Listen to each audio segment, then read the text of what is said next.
उन्हें जो जिद है अगर बिजलियां गिराने की, तो हमें भी जिद है वही आसियां बसाने की। When mind is weak, the situation become a problem. When mind is balanced, the situation become a challenge. When the mind is strong, the situation become an opportunity. Friends, हर एक के जीवन में परिस्थितियां आती है, कुछ छोटी होती है, कुछ बड़ी होती है। परिस्थितियां ऐसी होती है जिन्हें हम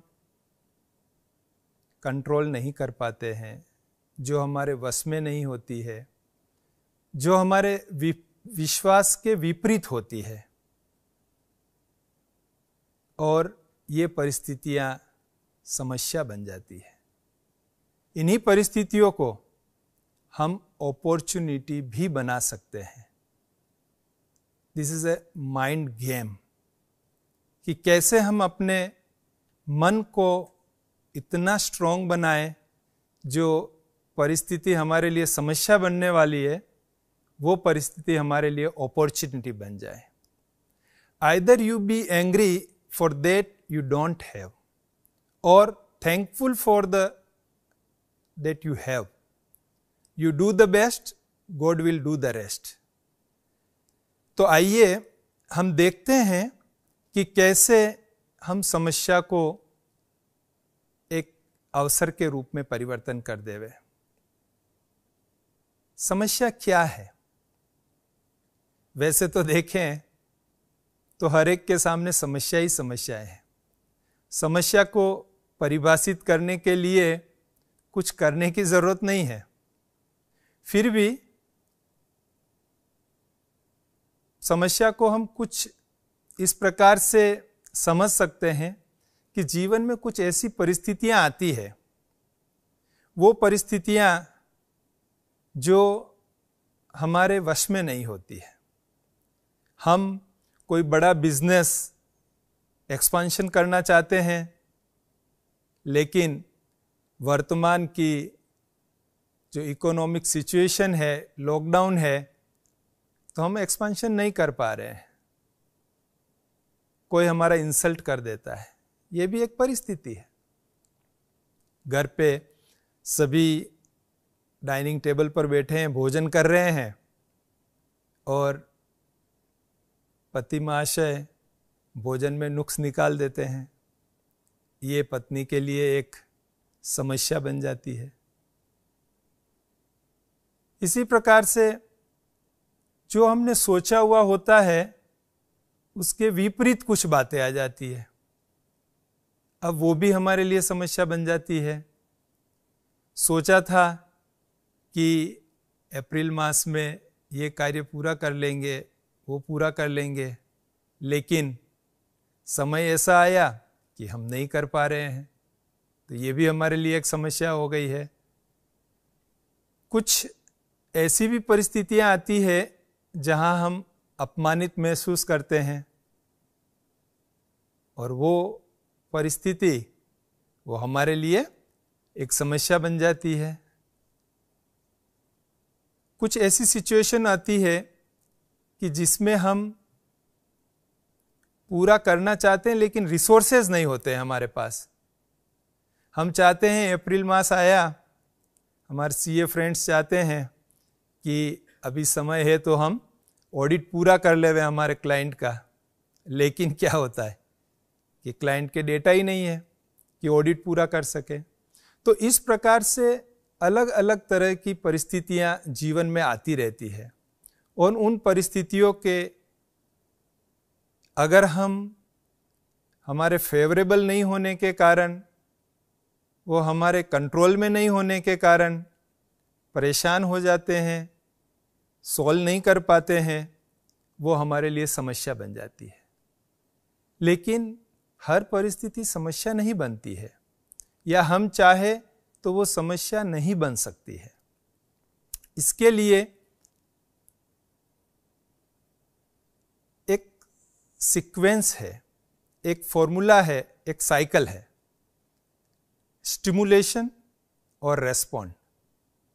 जैसी स्टिमुलेशन माना ऐसी कोई घटना जो हमारे सामने घटती है और हम उसका रिस्पॉन्ड देते हैं। घटना हमारे हाथ में नहीं होता है, लेकिन रिस्पॉन्ड देना हमारे हाथ में होता है। हमारे जो सीए फ्रेंड्स हैं उनके सामने तो और भी डबल तरह की समस्याएं आ जाती है। एक समस्या तो अपनी खुद की होती है, परिवार की होती है, और दूसरी समस्या क्लाइंट्स की होती है कि क्लाइंट्स की तरफ से हमें डेटा नहीं मिलता है, लास्ट मोमेंट्स पर आता है, प्रेशर हो जाता है और समस्या में समस्या हो जाती है। हमारे एक फ्रेंड है राजेश भाई, प्रैक्टिस में है, तो अभी जब लास्ट ईयर फाइनलाइजेशन का टाइम था, रिटर्न फाइल करने थे, बैलेंस शीट साइन करनी थी, तो बहुत रात दिन कार्य चल रहा था। दिन में 15-17 घंटे 18 घंटे ऑफिस में रह के कार्य करते थे। थोड़ी देर के लिए जाते, सो के वापस तैयार होके आ जाते। इस प्रकार से ऑफिस चल रहा था। छोटा बच्चा था, स्कूल में पढ़ता था। वाइफ बच्चे को स्कूल छोड़ के आती, वापस लेके आ जाती थी। एक दिन वाइफ का फोन आया कि आज मैं बहुत ज़रूरी काम से थोड़ा बाहर जा रही हूँ, आप बच्चे को स्कूल से छुट्टी होने पर घर छोड़ जाना। राजेश ने कहा कि मैं बहुत बिजी हूँ, तू देखती नहीं है कितना कार्य यहाँ चल रहा है, कितना टेंशन है, अभी ये बच्चे वाला मेरे से नहीं होगा। तो वाइफ ने कहा रोज़ तो मैं कर रही हूँ ना, आज एक दिन आपको करना है, उसमें क्या प्रॉब्लम हो गई। उसने कहा ठीक है, मैं ले आऊँगा। और वो वापिस अपने कार्य में लग गया ऑफिस में। अचानक 12 बजे उसको याद आया, अरे बच्चे की तो छुट्टी होने वाली है और मैं भूल गया उसको घर छोड़ना है। तुरंत अपनी कार लेके भाग के गया, स्कूल से बच्चे को उठाया और घर लेके गया। सारी रास्ते में बच्चा रो रहा था। घर जाके उसने वाइफ को कहा कि देख बच्चा बहुत रो रहा है, तू ऐसा कर डॉक्टर के पास ले जाना, शायद इसके पेट में दर्द होगा। तो वाइफ ने कहा कि इसके पेट में दर्द होने से ये नहीं रो रहा है, आप किसी दूसरे के बच्चे को उठा के ले आए। तो ये चार्टर्ड अकाउंटेंट्स के लिए तो प्रॉब्लम में प्रॉब्लम है। इसीलिए ये हमारे रेस्पॉन्ड पर डिपेंड करता है कि हम क्या रेस्पॉन्ड देते हैं।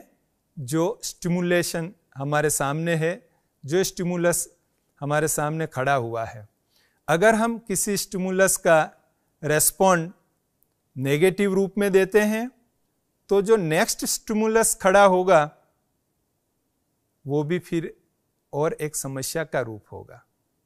स्टिमुलस माना एक ऐसी घटना, कोई ऐसा उत्तेजन, प्रोत्साहन जिसका हम रेस्पॉन्ड देते हैं। और ये भी आप मान के चलिए कि हर स्टिमुलस का हम रेस्पॉन्ड देते ही हैं। कोई भी ऐसा नहीं होगा जो किसी स्टिमुलस का रेस्पॉन्ड नहीं देता हो। हाँ, कभी तुरंत देते हैं, कभी थोड़ी देर बाद देते हैं, लेकिन रेस्पॉन्ड देते हैं।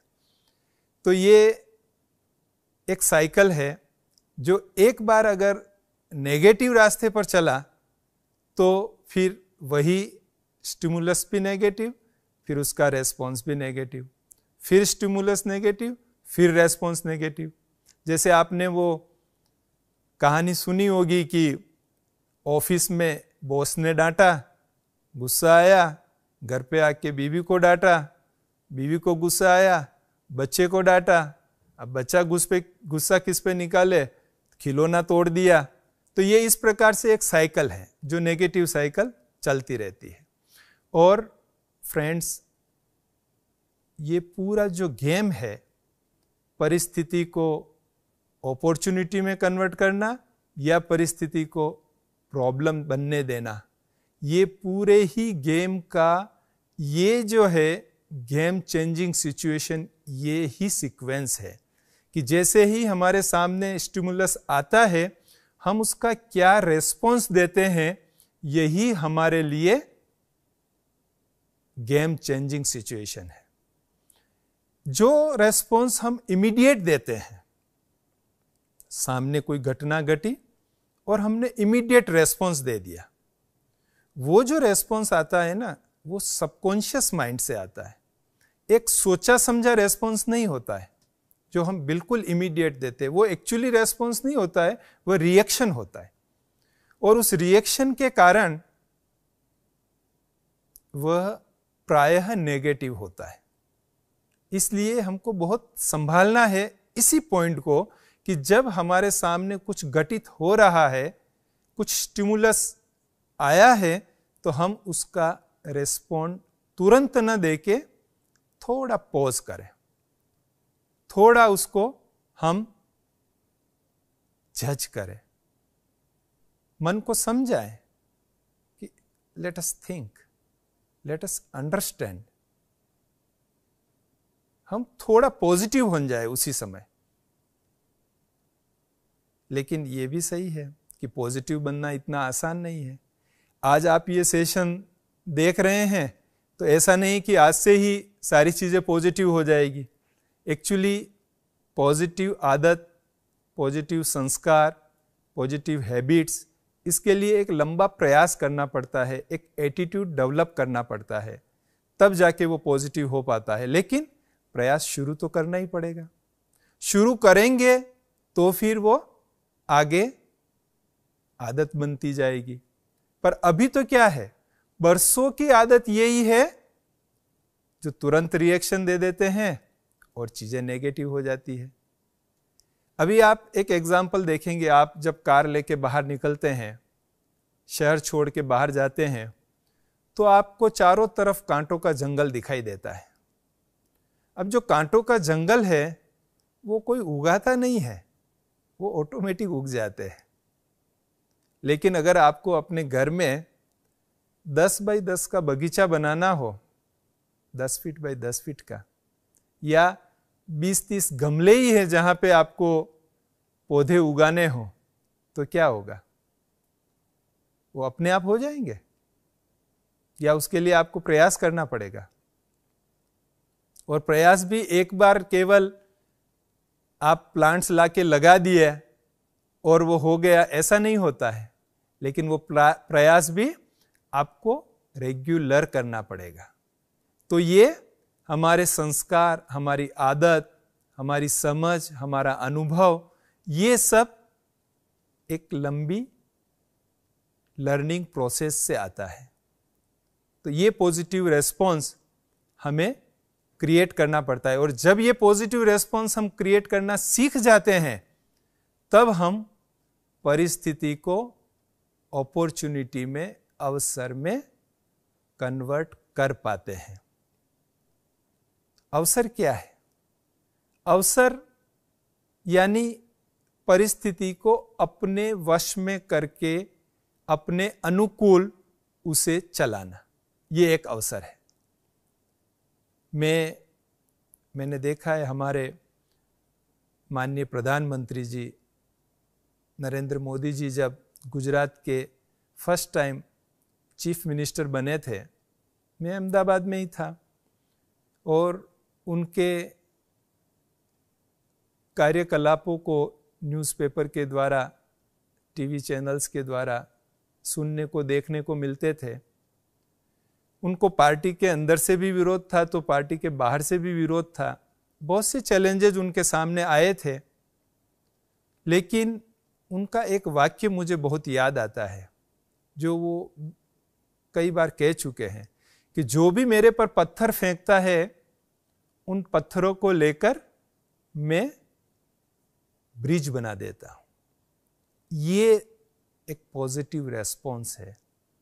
ये पॉजिटिव रेस्पॉन्स वह अवसर पैदा करता है। महात्मा गांधी की जीवन कहानी आपने पढ़ी होगी, सुनी होगी। कैसे दक्षिणी अफ्रीका में रेल यात्रा करते समय उनको रेल से बाहर फेंक दिया था। अब डिब्बे से बाहर फेंकना ये एक बहुत बड़ी परिस्थिति थी, उनके लिए एक बड़ा अपमान था। और उसको वो नेगेटिवली भी ले सकते थे, लेकिन उन्होंने क्या किया, उन्होंने सोचा इस पर और दृढ़ निश्चय किया। और वो दृढ़ निश्चय एक ऐसा अंदर की ज्वाला बन गया, जो अंग्रेजों ने तो उनको रेल के डिब्बे से बाहर फेंका, उन्होंने अंग्रेजों को भारत से बाहर फेंक दिया। ये एक पॉजिटिव रेस्पॉन्स होता है। ये समस्या को अवसर में कन्वर्ट करने का एक हुनर होता है, आर्ट होता है। मुझे एक और घटना याद आती है। मदन मोहन मालवीय जी, आपने नाम सुना होगा, महान स्वतंत्रता सेनानी और समाज सुधारक। 1916 में उन्होंने बनारस हिंदू विश्वविद्यालय की स्थापना की। आज भी वहाँ 30,000 स्टूडेंट्स रहते हैं। एशिया का सबसे बड़ा रेजिडेंशियल यूनिवर्सिटी है वो। तो जब उस यूनिवर्सिटी की स्थापना कर रहे थे तो धन की जरूरत थी, क्योंकि बहुत बड़ा कैंपस बनाना था। तो वो भारत के विभिन्न राजा महाराजाओं से मिल रहे थे, बड़े बड़े उद्योगपतियों से मिल रहे थे और उनसे चंदा लेके उस यूनिवर्सिटी को बनाने का कार्य कर रहे थे। इसी सिलसिले में वो हैदराबाद पहुंचे, वहां के निजाम के दरबार में गए। दरबार सजा हुआ था। चूंकि वो बहुत ख्याति प्राप्त थे, निजाम ने उनको वेलकम किया और पूछा, आने का कारण पूछा। तो मदन मोहन मालवीय जी ने बताया कि ऐसे इस बनारस हिंदू विश्वविद्यालय की हम स्थापना कर रहे हैं, बिल्डिंग बना रहे हैं, तो हमको धन की जरूरत है। तो वो हिंदू विश्वविद्यालय सुनते ही निजाम जरा इरिटेट हो गए, उनको ज़्यादा गुस्सा आ गया। उन्होंने भरी सभा में ही अपना जूता निकाल के मदन मोहन मालवीय जी पर फेंक दिया।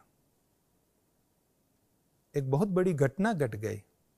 भारत के बहुत प्रसिद्ध व्यक्ति थे मदन मोहन मालवीय जी, पर बड़े धीर गंभीर थे। उनको परिस्थिति को समस्या बनने के बजाय अवसर में बदलना आता था, और वही उन्होंने किया।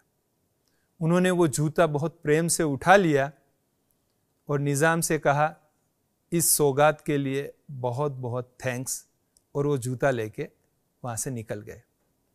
थोड़े दिनों बाद उन्होंने दिल्ली में उस जूते का ऑक्शन डिक्लेयर किया और सब जगह समाचार दिया कि हैदराबाद के निजाम का जूते का ऑक्शन होने वाला है।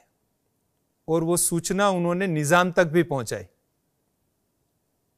जब निजाम को पता चला कि मेरा जूता ऑक्शन होने वाला है, तो उन्होंने, उनके जो मुख्य वहाँ के मंत्री थे, उसको उन्होंने भेजा कि आप ऑक्शन में जाइए और किसी भी हालत में वो जूता वापस आप लेके आइए। ऑक्शन हुआ और वो जूता निजाम के ही मंत्री जी ने बहुत बड़ी मूल्य देकर वापस ऑक्शन से खरीद लिया। मालवीय जी को जितना धन चाहिए था, उससे कई गुना धन उस जूते के ऑक्शन से मिल गया। अब वो समस्या थी उनके सामने, एक परिस्थिति थी कि जिसमें वो चाहे तो हलचल में आ सकते थे, लेकिन एक आदत जो उन्होंने डेवलप की थी पॉजिटिव रेस्पॉन्स की, उसके कारण उन्होंने उसको अपॉर्चुनिटी में कन्वर्ट कर दिया और वो सफल हो गए।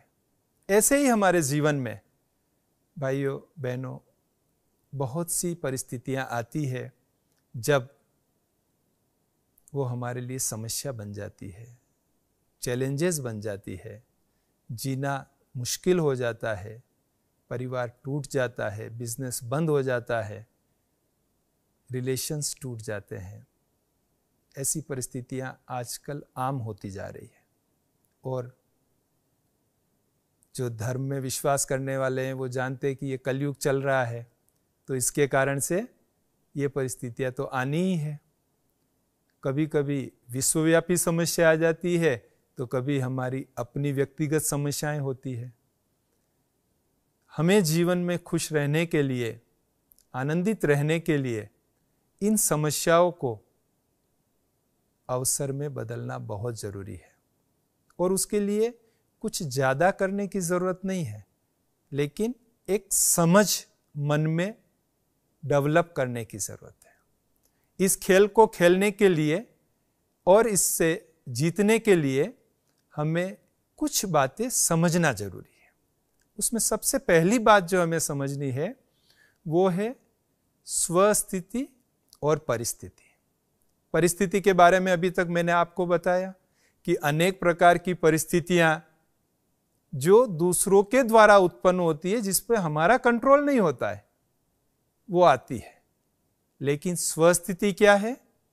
स्वस्थिति वो है जो हम खुद क्रिएट करते हैं। जैसे हमारी कोई इंसल्ट करता है तो उससे जो दुख की फीलिंग होती है, वो शरीर को दुख की फीलिंग होती है या मन को दुख की फीलिंग होती है? आप सोचिए जरा, यहां से गहराई से ये बात शुरू होती है। देखिए, गेम चेंजिंग पॉइंट मैंने आपको बताया कि आप क्या रिस्पॉन्ड देते हैं, वो गेम चेंजिंग पॉइंट है। लेकिन वो रिस्पॉन्ड कैसे दिया जाता है वो अब मैं बता रहा हूं, जिसको हमारे लाइफ में हमको डेवलप करना है। तो फील किसको होता है? शरीर को होता है या मन को होता है? नेचुरली मन को होता है। जब हम डॉक्टर के पास जाते हैं, what do we say to a doctor? I head is paining और माई हेड इज पेनिंग। हम कहते हैं माई हेड इज पेनिंग, मेरे सिर में दर्द है। जब ये हम कहते हैं मेरे सिर में दर्द है, इसका मतलब क्या हुआ? मैं अलग हूं, मेरा सिर अलग है। मैं कह रहा हूं कि मेरे सिर में दर्द है। जैसे कहते हैं मेरा पेन है, मेरा पेन है मतलब मैं अलग हूं और मेरा पेन अलग है। तो मैं और मेरा, तो जहां मेरा है वहां दो है। तो इसी प्रकार से ये जो शरीर हम देख रहे हैं, ये शरीर एक 5 तत्वों का बना हुआ पुतला है और मैं इस शरीर में विराजमान चैतन्य शक्ति, जिसको आत्मा, रूह, सोल आदि कहा जाता है, वो मैं हूं। तो मैं आत्मा अपने आप को समझकर अपना सच्चा परिचय प्राप्त करके वो परिस्थिति को हम स्वस्थिति में कन्वर्ट करें। और वो कर सकते हैं। क्यों? जैसे शरीर 5 तत्वों का बना हुआ है, जल, थल, वायु, अग्नि, आकाश, पवन। और इसीलिए हम सारे दिन में कई बार पानी पीते हैं, 2-3 बार भोजन करते हैं, क्योंकि शरीर उसका बना हुआ है, तो उसकी जरूरत होती है। ऐसे ही आत्मा 7 गुणों की बनी हुई है: ज्ञान, शांति, पवित्रता, प्रेम, सुख, आनंद, शक्ति, खुशी। आत्मा इन 7 गुणों की जो बनी हुई है, तो आत्मा को ये सदैव चाहिए। तो इसके लिए हम अगर इसका अभ्यास करते हैं, अपने का आत्मिक स्वरूप का अभ्यास करते हैं कि इस शरीर को चलाने वाली मैं चैतन्य आत्मा हूं, ये शरीर मेरा एक साधन है, इसको डिफरेंशिएट करते हैं तो हम डिटेच होना सीखते हैं। परिस्थिति भी आती है तब क्या होता है? अगर हम परिस्थिति के साथ अटैच हो जाते हैं तो हम उसको प्रॉपर रिस्पॉन्ड करने का नहीं सोच पाते हैं। और अगर हम परिस्थिति से डिटेच होकर देखते हैं तो हम प्रॉपर रिस्पॉन्ड करने का सोच सकते हैं। जैसे कोरोना वायरस का जब फैलना शुरू हुआ, भारत से पहले विदेशों में काफी फैला था। मैं समाचार पढ़ता था, सुनता था और कुछ ज्यादा ही सुनता था, और उसका मेरे पर थोड़ा इफेक्ट होने लगा था। जैसे एक सोच में ऐसा होने लगा कि ये बहुत ज्यादा फैल रहा है, बहुत ज्यादा फैल जाएगा, अभी क्या करेंगे, ऐसा थोड़ा विचार चलने लगा था। फिर मैंने देखा कि क्या इतना ज्यादा समाचार जानना, पढ़ना मेरे लिए जरूरी है? नहीं, जरूरी नहीं है। हाँ, कोरोना से कैसे बचना है तब तक हमने सीख लिया था कि सोशल डिस्टेंसिंग करना है, थोड़ी आपस में जब मिलते हैं तो 2 गज की दूरी पर रहना है, मास्क पहनना है, हाथ धुलाई करना है, आदि आदि जो भी बातें हैं वो हमने सीख ली, और घर पर रहना है। तो उसके बाद अभी मुझे बहुत ज्यादा डेप्थ में जाने की क्या जरूरत है? जो बेसिक चीजें हैं वो जान लिया, अभी हमको अपना आगे का कार्य करना चाहिए। अगर हम उसी में इंडल्ज रहेंगे, उन समाचारों में ही हम फंसे रहेंगे, तो हम पॉजिटिव नहीं सोच पाएंगे, हम क्रिएटिव नहीं सोच पाएंगे, हम उन चुनौतियों को अवसर में नहीं बदल पाएंगे। इसलिए मैंने पिछले 12-15 दिन से टोटल समाचार देखना बंद कर दिया। मैं उससे बाहर निकला, और बाहर निकलने का एक बहुत ही वंडरफुल परिणाम मिला, जो मैं आपको शेयर करूंगा अभी। हम जब डॉक्टर के पास जाते हैं, हाई बीपी होता है, डॉक्टर कहता है कि चिंता नहीं करो, ये प्रॉब्लम चिंता करने के कारण होती है, इसलिए आप चिंता नहीं करो। अब डॉक्टर कह तो देता है चिंता नहीं करो, लेकिन डॉक्टर के पास भी इसका जवाब नहीं होता है कि चिंता कैसे नहीं करें। ये हमको यहां राजयोग में सीखने को मिलता है। आप देखेंगे, गुस्सा करना अच्छी बात नहीं है। हम सब जानते हैं कि गुस्से से क्या होता है? गुस्से से समस्याएं बढ़ती है, रिलेशन खराब होते हैं। लेकिन क्या होता है? गुस्सा छूटता है? क्या ऐसा हुआ है कि हमने कभी गुस्सा नहीं किया हो? और भी गुस्सा तो ऐसी कुछ परिस्थिति आती है तो आ ही जाता है। जब हम ये जानते हैं कि गुस्सा नहीं करना चाहिए, फिर हम गुस्सा क्यों करते हैं?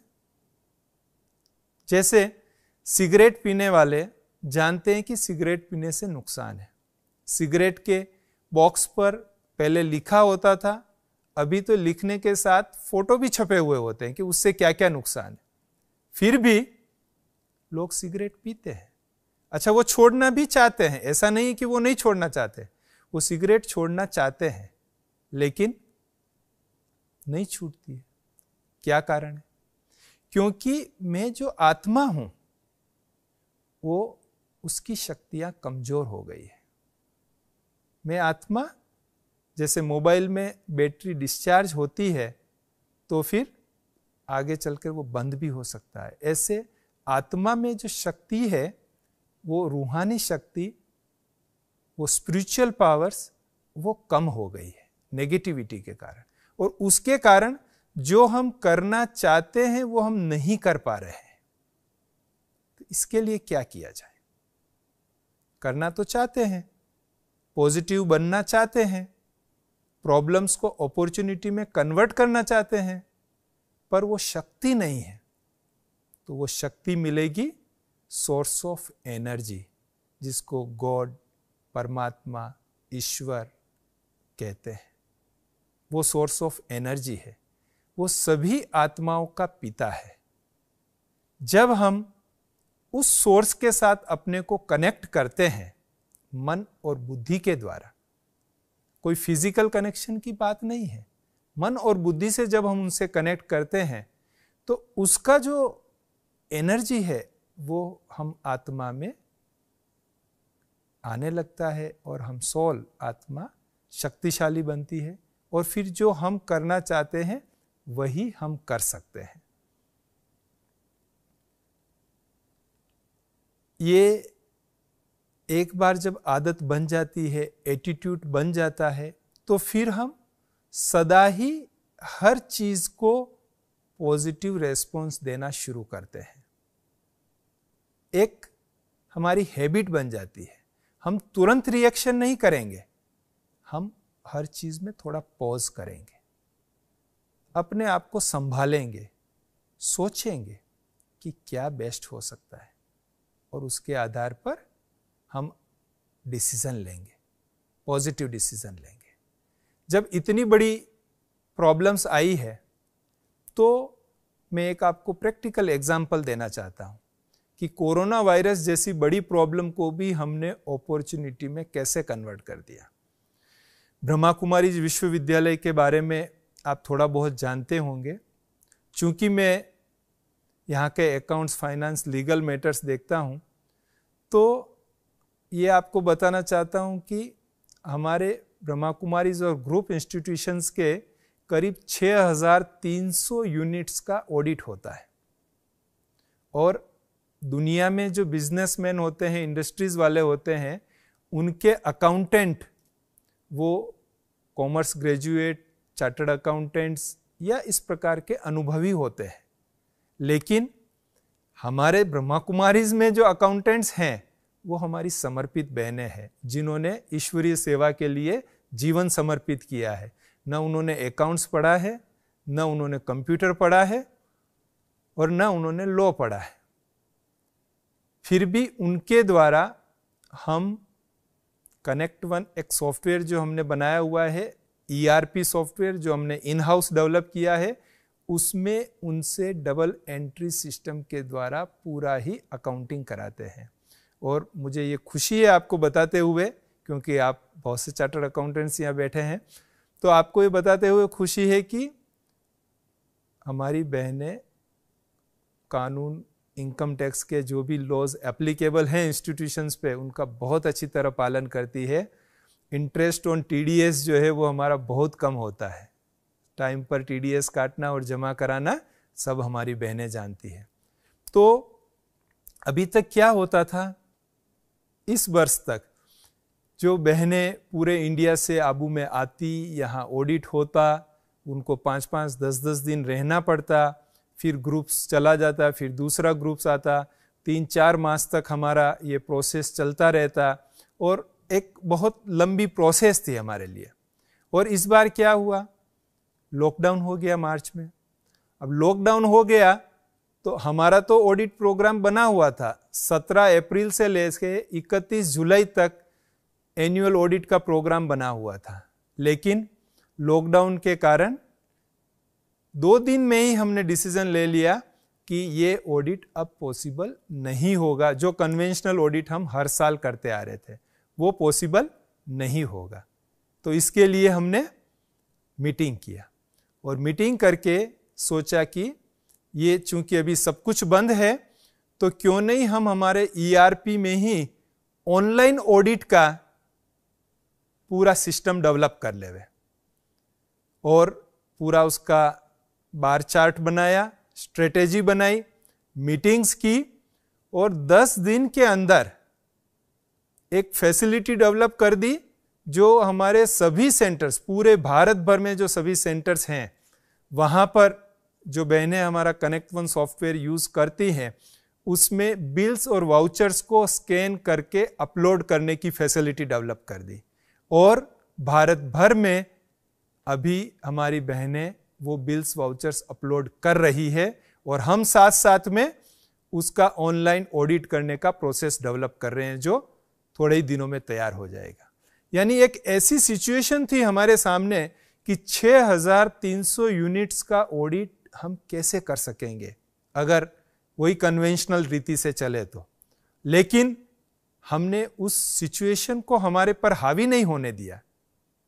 हमने राजयोग की मदद से हमारा जो एक पॉजिटिव एटीट्यूड बना है, उस पॉजिटिव एटीट्यूड को काम में लेते हुए इस प्रॉब्लम को, कोरोना वायरस जैसी एक बड़ी प्रॉब्लम को अपॉर्चुनिटी में कन्वर्ट कर दिया, और ऑनलाइन ऑडिट का पूरा सिस्टम हम बना रहे हैं। तो हम चाहें तो बड़ी से बड़ी प्रॉब्लम को भी अपॉर्चुनिटी में कन्वर्ट कर सकते हैं। ऐसा ही मैं एक और उदाहरण दूंगा। अहमदाबाद में नवरंगपुरा एरिया में अपना ब्रह्मा कुमारीज का एक केंद्र है। जब वहां बिल्डिंग ली थी तो खरीदी थी, परचेज किया था, तो उस समय ये पता नहीं था कि उसके पास में ही एक स्लम है, क्योंकि उसके बाहर तो बड़े बड़े बिल्डिंग्स थे और पीछे की तरह स्लम थी, तो हमको पता नहीं था और हमने बिल्डिंग फाइनल कर लिया। जब बिल्डिंग लेके हमने वहाँ सेवाएं शुरू की तो जो स्लम के बच्चे थे उनके कारण से काफ़ी समस्याएं आने लगी। कहीं वो व्हीकल को कांच फोड़ देते थे, व्हीकल गंदा कर देते थे, गालियां देते थे, मतलब अनेक प्रकार की बातें थी, अनेक प्रकार की समस्या उससे आ रही थी।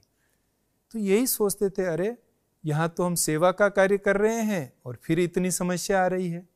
अब जो वो पूरी सोसाइटी थी, उन लोगों से सब बातचीत किया तो उन्होंने कहा कि बस हम भी कितने ही वर्षों से सोच रहे हैं कि इस स्लम को यहाँ से हटाने के लिए हम सरकार से रिक्वेस्ट करें, सरकार को कहें कि इस स्लम को यहाँ से हटाया जाए। तो इस प्रकार से वो भी प्रयास कर रहे थे। हमने योग में बैठे, हमने राजयोग का प्रयोग किया। मेडिटेशन में हमें एक विशेष टचिंग हुई और हमने मीटिंग की। मीटिंग करके सेंटर पर जो भी 5-7 भाई बहन थे, सब ने मीटिंग करके डिसाइड किया कि क्यों नहीं ये जो स्लम के बच्चे हैं, इन स्लम के बच्चों का जीवन ही हम बदल देवे। तो ये स्लम है, इस स्लम को हम दिव्य नगरी बना देवे। ये सबको आइडिया बहुत अच्छा लगा और हमने वो प्रोजेक्ट शुरू कर दिया। ये प्रोजेक्ट शुरू हुआ और हमने डिक्लेयर किया कि हम स्लम के सभी बच्चों को एक्स्ट्रा पढ़ाएंगे और अनाउंस किया तो 100-150 बच्चे रोज सेंटर पर आने लग गए 1.5-2 घंटे के लिए। और हमने उनके फिजिकल रखरखाव में चेंजेस किया, नाखून काटे, बाल बनाए, उनको नहाना सिखाया, सब कुछ हमने उनको अच्छी तरह से सिखाया। फिर उनको भाषण देना सिखाया, गीत गाना सिखाया। ऐसी ऐसी क्रिएटिव आदतें हम उनमें डालने लगे। तो जब वही बच्चे अपने घर जाते थे तो माँ बाप को आश्चर्य होता था, अरे ये इतना कैसे बदल गया। उनकी बोली चाली बदल गई, उनका रहन सहन बदलने लग गया। उनके माँ बाप भी सेंटर पर आने लगे और उन बच्चों को पढ़ाने के लिए सोसाइटी में से युवा भी आने लगे। पूरा ही वातावरण वहां का बदल गया। और जैसे ही ये सेवा का समाचार सब जगह गया ब्रह्मा कुमारी सेंटर पर, तो भारत में 25 जगह पर इस प्रकार से स्लम को दिव्य नगरी बनाने की सेवा शुरू हो गई। और देखिए, एक छोटा सा सेंटर, लेकिन इस प्रॉब्लम को जो अपॉर्चुनिटी में बदली, उस अपॉर्चुनिटी की हाइट्स कहां तक हो सकती है कि इस प्रोजेक्ट को यूनाइटेड नेशंस ने पॉवर्टी इरिडिकेशन के रूप में स्वीकार किया कि इस प्रोजेक्ट के द्वारा हम पॉवर्टी इरिडिकेशन का कार्य कर सकते हैं।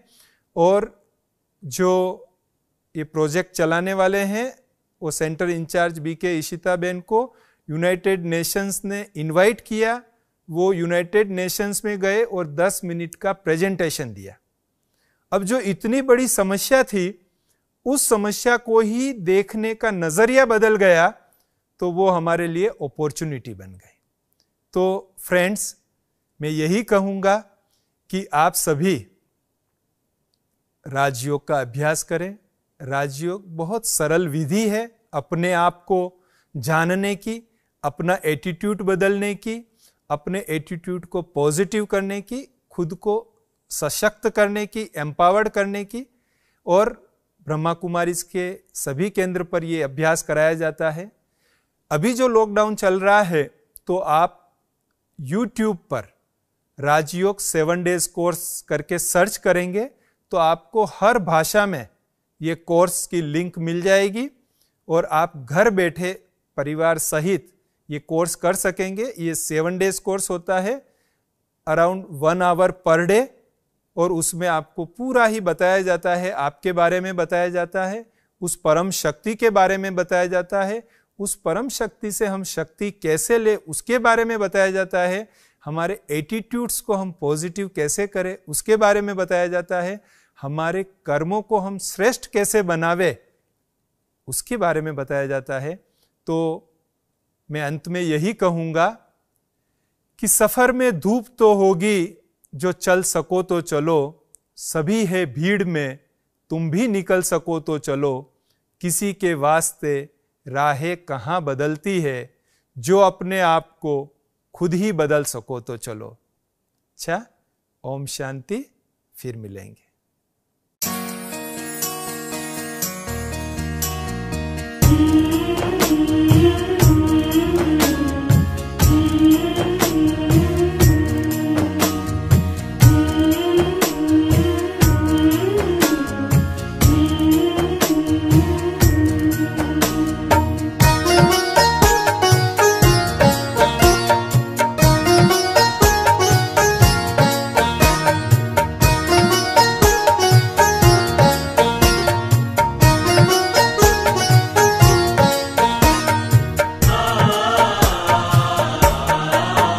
तूफान आए तो आने दो, कोई कहे रुको तो कहने दो। तूफान आए तो आने दो, कोई कहे रुको तो कहने दो। रुक जाना तेरा काम नहीं, झुक जाना तेरा काम नहीं। जब तक मंजिल ना मिल जाए, धरती पर स्वर्ग उतर आए। जब तक मंजिल ना मिल जाए, धरती पर स्वर्ग उतर आए। तुझको करना आराम नहीं, तुझको करना आराम नहीं। तूफान आए तो आने दो।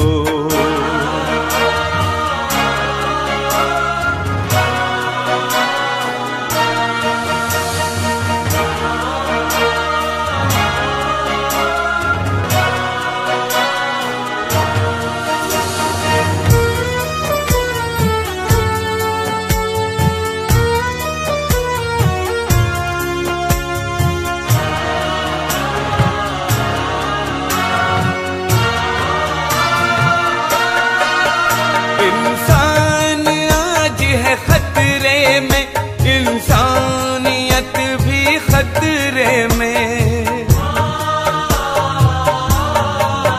भारत ही नहीं मेरे भाई, सारा संसार है खतरे में। होशियार खतरों से खाली, कोई यहाँ मकाम नहीं। रुक जाना तेरा काम नहीं, झुक जाना तेरा काम नहीं। तूफान आए तो आने दो।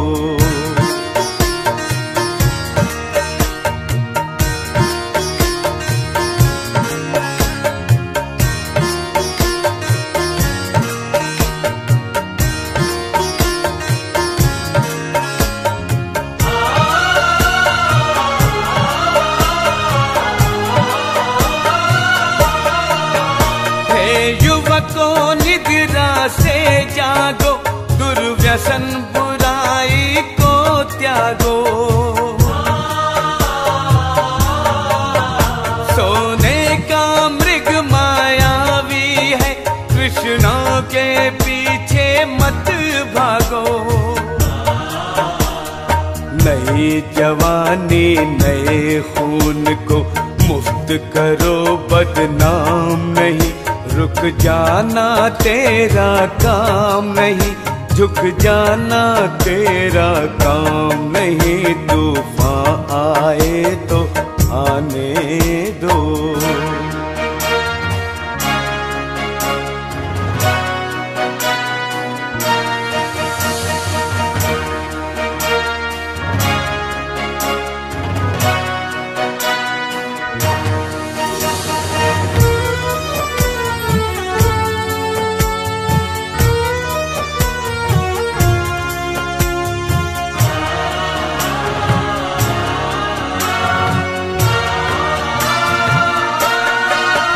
युग शिल्पियों संसार की सूरत को ऐसे संवार दो।